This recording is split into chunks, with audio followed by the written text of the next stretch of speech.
So I just opened this one. By the way, I think this has a lot of water damage.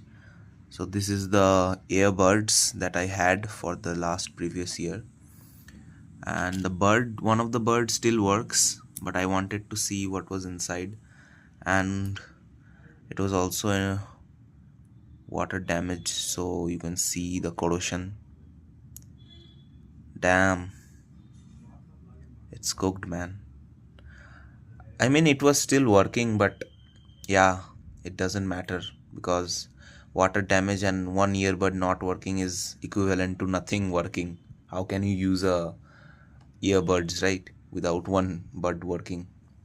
Anyways, this was the inside of this, the pinheads that charge the devices, and also this is the inside of the of this case. And yeah, it has a battery and some circuitry for charging and probably lights. See, you can see the array of lights here. So yeah, this was it.